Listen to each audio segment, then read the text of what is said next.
इस गाड़ी को आप सिर्फ 90,000 रुपए की डाउन पेमेंट करके अपने घर लेके जा सकते हैं। जी हाँ, सिर्फ 90,000 रुपए। आगे आप लोग वीडियो में बने रहिए, आगे मैं आप लोगों को सभी चीजें डिटेल में बताने वाला हूँ। नमस्कार दोस्तों, मेरा नाम है मयंक एंड आज की इस वीडियो में हम लोग बात करेंगे नई 2026 की हमारी बेलिनो के बारे में। एंड ये इसका सीएनजी का टॉप एंड वेरिएंट रहने वाला है, यानी कि जेटा वेरिएंट रहने वाला है। आज की इस वीडियो में मैं आप लोगों को इस गाड़ी के फीचर स्पेसिफिकेशन नहीं बताऊंगा। आज मैं आप लोगों को बताऊंगा इस गाड़ी की फाइनेंस की जानकारी।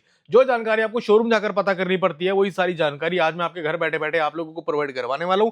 तो अगर आप लोग चैनल पर नए हैं भाई, चैनल को सब्सक्राइब जरूर से कर दीजिए। इस चैनल पर आप लोगों को इसी तरीके का इन्फॉर्मेटिव कंटेंट देखने को मिलता रहता है। चलिए शुरू करते हैं आज की इस वीडियो को हम लोग फटाफट से। दोस्तों ये है बलिनो का टॉप एंड वेरिएंट जेटा सीएनजी वाला वेरिएंट है। दोस्तों ये इस गाड़ी की एक्स शोरूम कीमत है 8,59,900 रुपए। आरटीओ देखोगे, registration charges, road tax charges सब कुछ इंक्लूड करने के बाद 56,894 रुपए यहाँ पे आप लोगों को पे करने हैं। इसके बाद इंश्योरेंस के आप लोगों को 48,775 रुपए पे करने हैं, जिसमें आप लोगों का 1 साल का कॉम्प्रिहेंसिव इंश्योरेंस रहता है प्लस 3 साल का आपका थर्ड पार्टी रहता है। सो टोटल 4 साल का इंश्योरेंस आप लोगों को मिल जाता है 48,000 रुपए में।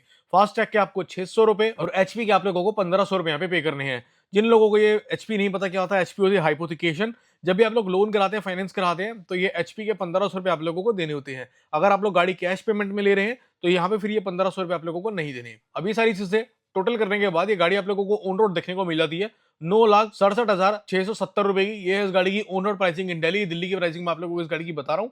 बाकी डाउन पेमेंट आप लोग देखेंगे सिर्फ 90,000 रुपीज, 90,000 रुपए की आप लोगों को यहाँ पे डाउन पेमेंट करनी है। 9,67,000 में से 90,000 माइनस कर दोगे तो 8,77,669 रुपए बनेगा आप लोगों का लोन अमाउंट। ये अमाउंट आप लोगों का दोस्तों फाइनेंस हो जाएगा। अब दोस्तों जब आप लोग इतना अमाउंट फाइनेंस कराते हैं तो बैंक वाले, शोरूम वाले 3 कंडीशन आप लोगों को लगा देंगे। सबसे पहले वो बोलेंगे आप लोगों का जो सिविल स्कोर है इस केस में करीबन 750 तो होना ही होना चाहिए मिनिमम। अगर आप लोग 1 लाख रुपए के अंदर अंदर की डाउन पेमेंट कर रहे हैं, अगर आप लोग कर रहे हैं 2 लाख रुपए के अंदर अंदर की डाउन पेमेंट, तो आप लोगों का जो सिविल स्कोर है वो 700 होगा तो भी चल जाएगा। बाकी दूसरी चीज होती है, घर आप लोगों को अपना खुद का होना चाहिए, आप लोग रेंट पे, किराए पे ना रह रहे हो। तीसरी चीज, इस केस में जो आप लोगों की महीने की इनकम है वो 50,000 रुपए होनी चाहिए मिनिमम। ठीक है, 50,000 या प्लस आप लोगों की महीने की इनकम होनी चाहिए जो हर महीने आपके बैंक अकाउंट में आती हो, चाहे वो जॉब के थ्रू हो चाहे वो बिजनेस के थ्रू हो, उससे कोई फर्क नहीं पड़ता है। 40 से 50,000 रुपए हर महीने आपके बैंक अकाउंट में रिफ्लेक्ट होने चाहिए। अब कर लेते हैं बात हम लोग ईएमआई के बारे में। दोस्तों अगर आप लोग यहाँ पे सिर्फ डाउन पेमेंट कर देते हैं मात्र 90,000 रुपए की और आप लोग करवाते हैं अपना 3 साल का लोन, आपकी 3 साल की किस्त आती है 27,700 रुपए की, 4 साल की आती है 21,630 रुपए की, 5 साल की आती है 18,000 रुपए की, 6 साल की किस्त आएगी 15,600 रुपए की और 7 साल की किस्त आएगी 13,900 रुपए की किस्त। ये आएगी आप लोगों की हर महीने की किस्त है सिर्फ 90,000 रुपए की डाउन पेमेंट करने के बाद। बाकी रेट ऑफ इंटरेस्ट की बात करूं तो वो मेरे लिए यहाँ पे 8.5% का, 8.5 से 9% के बीच में आपको गाड़ी फाइनेंस करके शोरूम वाले दे देते हैं।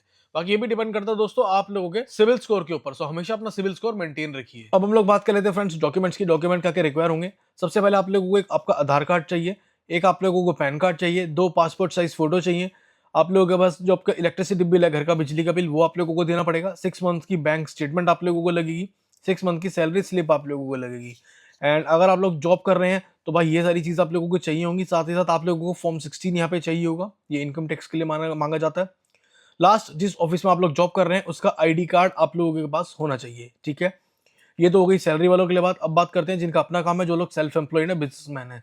भाई यहाँ पे आप लोगों को सैलरी स्लिप नहीं चाहिए, फॉर्म 16 नहीं चाहिए, ऑफिस का आईडी कार्ड नहीं चाहिए, बाकी ऊपर के सारे डॉक्यूमेंट चाहिए। यहाँ पे इन 3 डॉक्यूमेंट्स की जगह आप लोगों को ये 2 डॉक्यूमेंट एक्स्ट्रा चाहिए बस, जो कि है एक आप लोगों के पास आपका जीएसटी सर्टिफिकेट होगा आपकी कंपनी का, एक आप लोगों को 3 साल प्लस की आईटीआर आप लोगों को दिखानी पड़ेगी जो कि फिल्ड होनी चाहिए, 3 साल से आप लोग भर रहे हो। ठीक है, तो ये बस सिंपल से डॉक्यूमेंट्स आप लोगों को रिक्वायर्ड होते हैं। तो दोस्तों ये वीडियो आप लोगों को कैसी लगी मुझे कमेंट करके जरूर बताइएगा। आज मैंने आप लोगों को सारी जानकारी दे दी इस गाड़ी की प्राइसिंग एंड इसके फाइनेंस से रिलेटेड। अगर आप लोगों को ये वीडियो अच्छी लगी और इन्फॉर्मेटिव लगी हो भाई, चैनल को सब्सक्राइब जरूर से कर दीजिएगा। आज की इस वीडियो में इतना ही, धन्यवाद।